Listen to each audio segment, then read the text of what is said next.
you all don't want to hear from me, who you want to hear from is our champion of the Constitution, Dr. Ron Paul. Thank you very much for coming out. It is a good day, and I think it's a very significant day. I've been working on this particular issue for a few years. I got fascinated with studying the monetary policy way back in. Can you use the Oh, is a mic here? No, that's not a PA system. We're streaming live though I from the don't 10th know. Amendment Center. Okay. Okay. I'd love to have you talk into it though. Okay.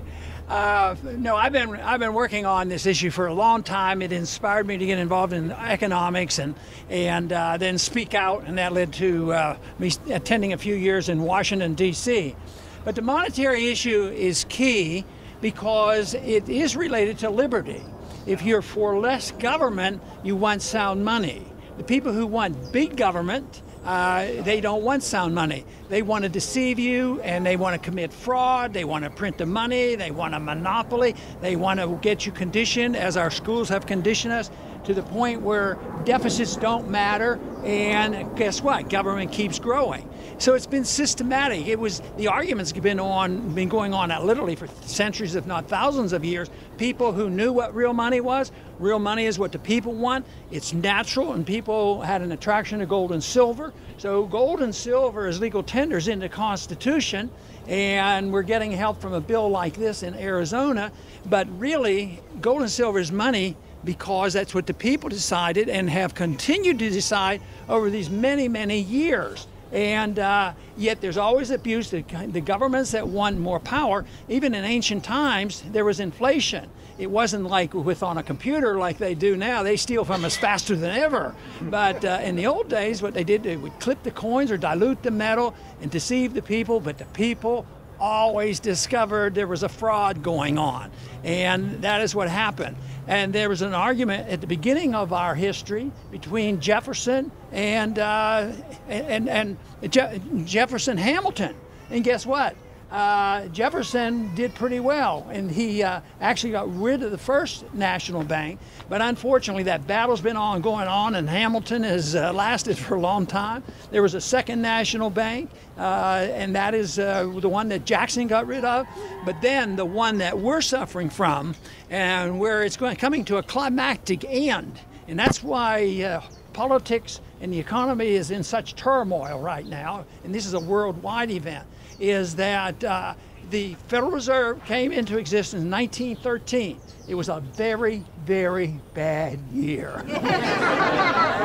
Well, let's repeal a few things. Let's repeal the income tax. Let's repeal the progressive idea that we're the world policeman and just quit all that. Of course, we would repeal the Federal Reserve Act and let the people decide what the money is. But we have a tough challenge. You know, some of you may observe that not too many years ago, I was in the banking committee, and I asked Bernanke, "Is gold money?"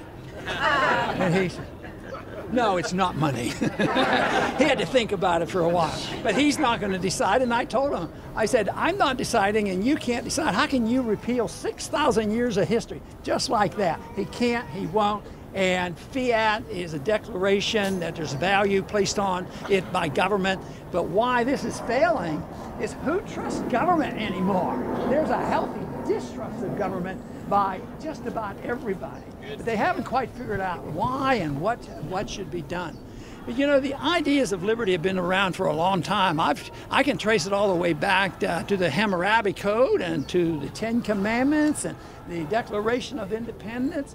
And everybody even originally knew that non-aggression was a good idea. You shouldn't lie, cheat, steal, or murder. You know, those are pretty good fashioned libertarian viewpoints. But they've been distorted because of one thing. Most people recognize it. Your neighbors know that they're not supposed to steal from you and do all these things. But what they haven't recognized, all of history haven't really recognized it. If we as individuals and individual citizens, out of just sensible morality, we're not to lie, cheat, steal, and kill, why is it that we allow our government to do it? That's what has to change.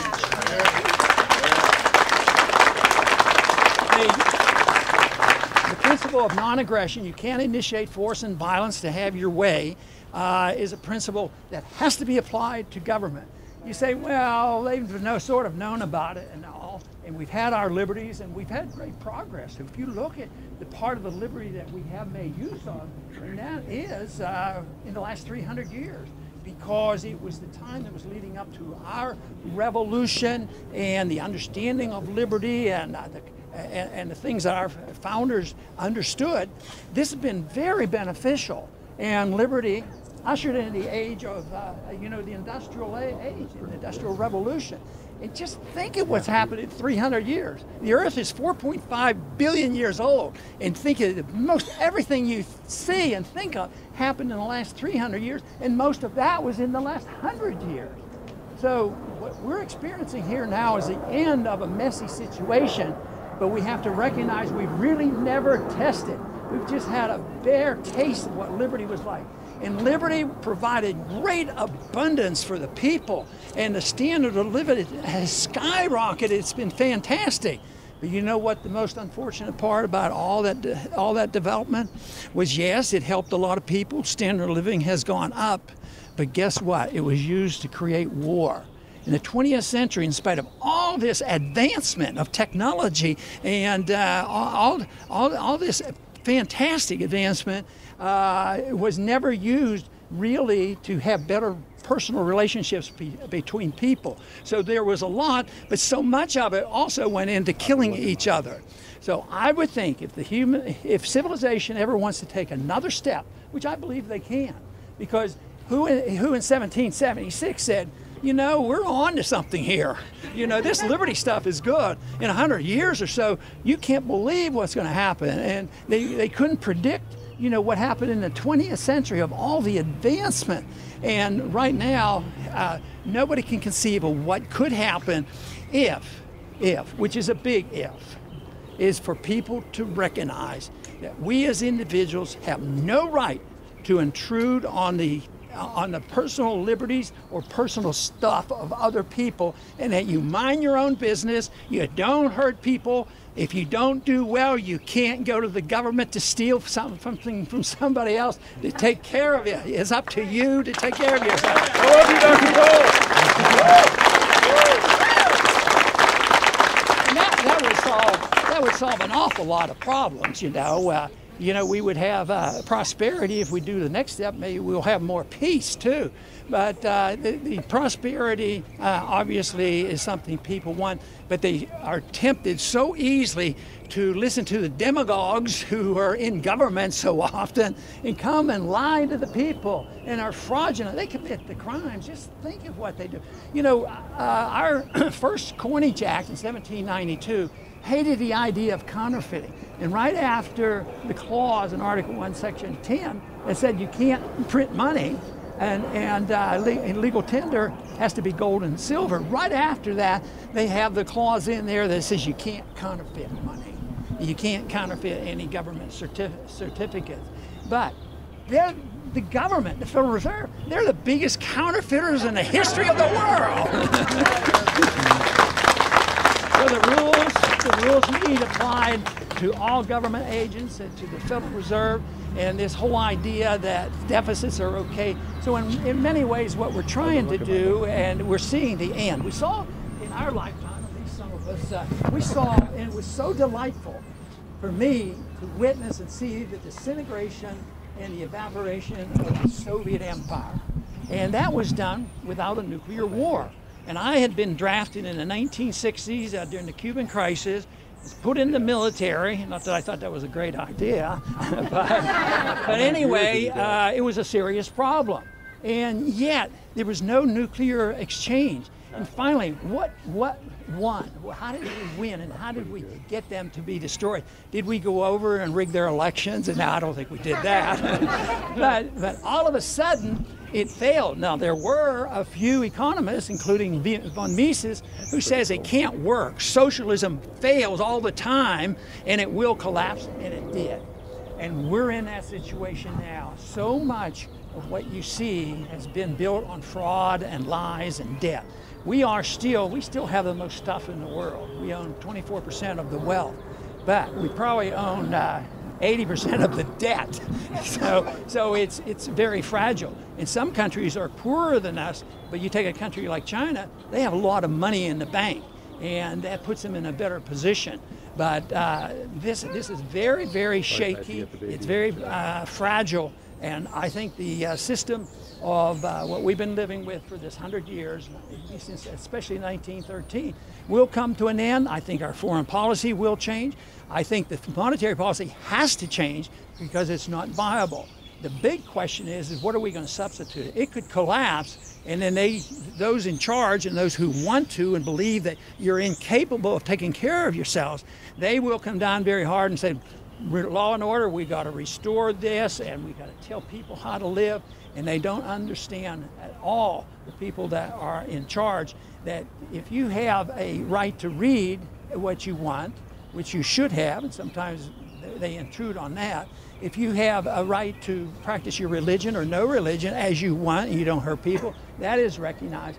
But in this mess that we have a government, and there's many governments, ours is especially intrusive, that believe that they have this absolute responsibility to tell you exactly everything that you ever put into your body. And I think you can put into your body whatever you want as long as you don't hurt anybody else. If you have consequences, you suffer. So my message is, even in the earliest part of history, 6,000 years ago, there was an indication that people understood the libertarian message, that we shouldn't use violence against each other. But over the years, we have not concentrated on prevention and keeping the government from committing those violence against us. And I think that would be the next great step in the progress of civilization. And you say, oh, well, that's a long time off. But just think if there was an acceptance of that. I mean, I'm just so amazed at what happened in the last 100 years. So I keep saying, you know, my dad, when I talked to him when he was living, he was born at the beginning of the last century, and he was a milkman. He delivered milk in a horse and buggy. You know, that's how close we are to that. And just think of what's happening now. Now we can go to the moon and do all these things, but we also have 15,000 nuclear bombs. So if we don't understand of going toward this peaceful answer compared to continue to what we do, I mean, yes, we could blow up the place, but I really am optimistic that people will wake up, mainly because I still meet a lot of people like you who care, and the young people will be inheriting this. You'll have to deal with it, and we have to fill the vacuum because this will end, and that to me is very good news. But I think it's a total stalemate in Washington. Yeah, there's people keep their finger crossed and they're hopeful that some good will come. Maybe they're going to lower the taxes and get rid of this regulation at all. We'll get rid of 2 regulations here, and then we're going to double the size of the TSA.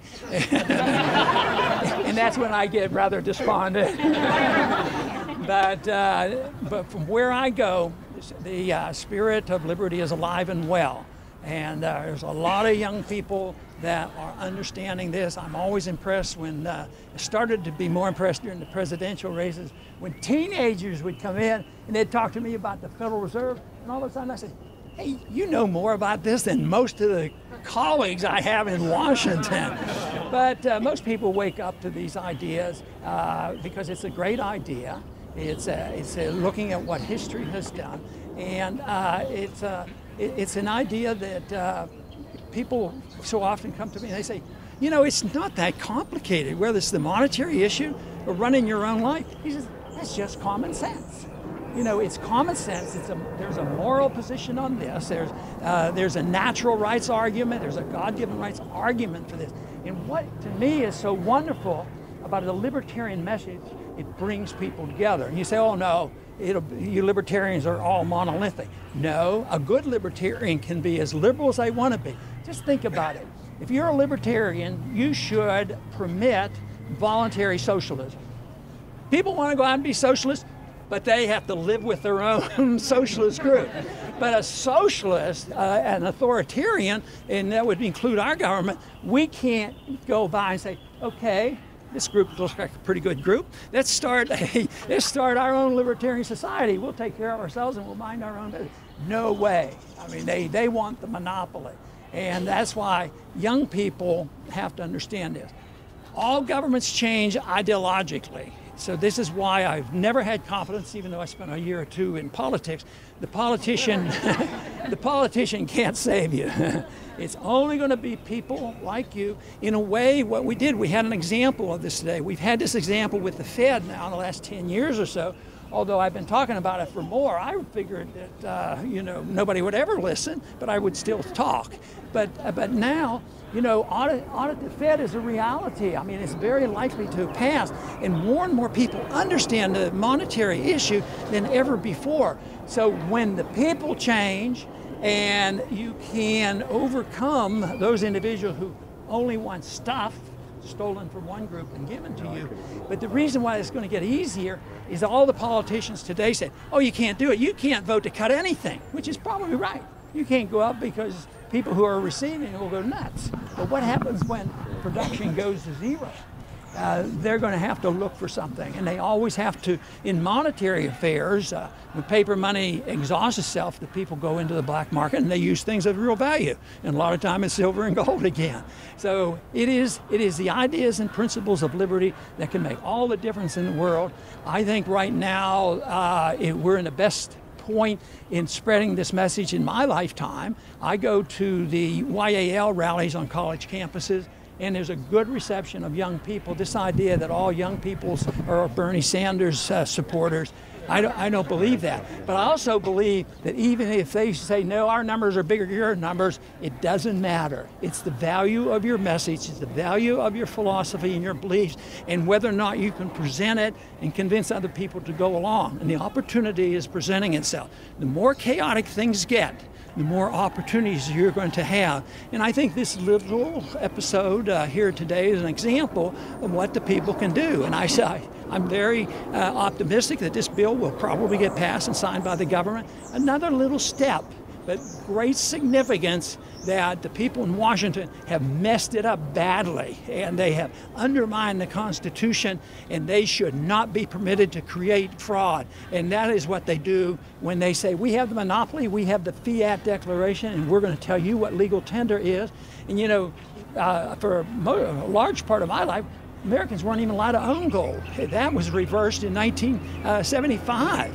That we were once again allowed to own gold, and the right was taken away in 1933. So the authoritarians coming into depression, first thing we need to do is get rid of this gold stuff, But so there's an advantage there. You can go on your own personal gold and silver standard, and if you think there's going to be problems, you can be better prepared. But the best preparation is spreading the message of liberty. That is the best investment you can do. Some people say, why do you bother coming out here? You could be back at home. But I'm investing in something I really believe in, and I always enjoy coming and seeing others who are thinking in these terms, because if only 4 of you showed up like they used to. There was a time I'd go to college campuses when I first went to Washington. I'd get 4 or 10 people, but I still went, and I thought, well, maybe 1 or 2 you would find. But now there are a lot more. You have a lot of friends out there, but you have a great burden to bear, because I think that in a personal morality, if you have grasped what you consider the truth, and if you can spread that message in a voluntary manner, you have that responsibility to do it. To teach yourself, most of the responsibility is on ourselves to improve oneself. And then family and friends and neighbors or whatever else you can do. And so many who have been involved in the campaigns of the last 10 years have thought up other things to do. I mean, there's a lot of people in state legislatures that are working on this issue. So I came out, and I was delighted I could meet with you all. And I think there's reason to be optimistic. And the big thing is believe in liberty. It will be very beneficial to us all, and you'll be on the right side of history. Thank you very much.